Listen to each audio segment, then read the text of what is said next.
A good night, Shabbos, Young Israel. I hope all are well and stay so.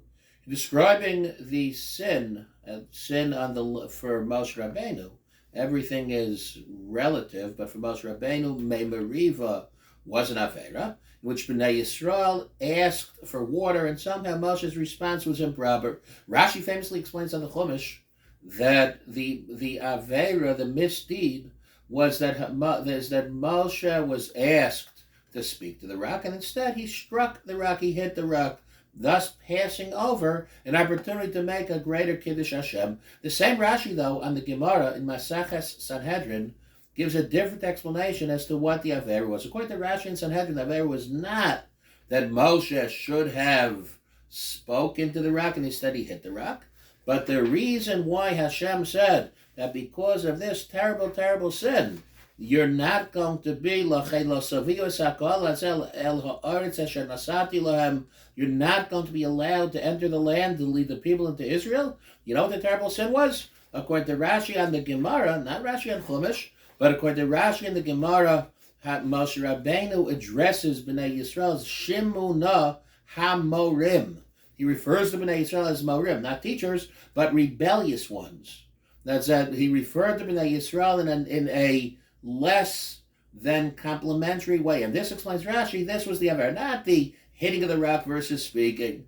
So which is it? Is it hitting the rock, or is it referring to Bnei Yisrael's Morim that proved to be Moshe Rabbeinu's undoing? Writes the Maharsha in the back of the Gemara, it's not a contradiction. Really, hitting the rock was an Avera.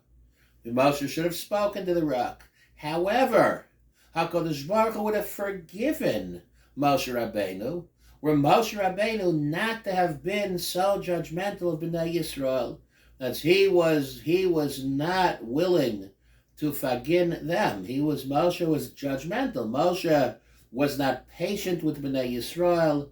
That's in referred to them as Morim.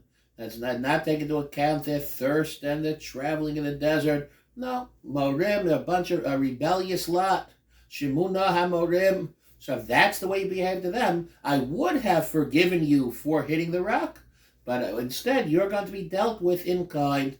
The Gemara has in Rosh Hashanah that kol hamivater al midosav, mavirin lo al kol peshav. If one is willing to forgive, to be mevater, HaKadosh Baruch Hu deals with one in kind and also forgives sins. But if I'm standing on ceremony, if I'm not willing to forgive others, if I'm judgmental of others, so too Hashem is going to deal with me accordingly. And thus, even though hitting the rock was a sin, says the Maharsha, but Hashem would have forgiven if not for the fact that Moshe Rabbeinu was tough on Bnei Yisrael, referring to them as Shimuna HaMorim. The Chumash, in describing at the beginning the qualifications of a Red Hever of a Para Aduma, the Para Aduma is described as a Para Aduma Tmima, Asher Ein Ba Mum, Asher Lo Aleha Ol, free of a mum, of a blemish, that did not carry a yoke. He explains the Chaz of Lublin, Al Derech HaDrash, Asher Ein Ba Mum, a person who is blemish-free, who's perfect.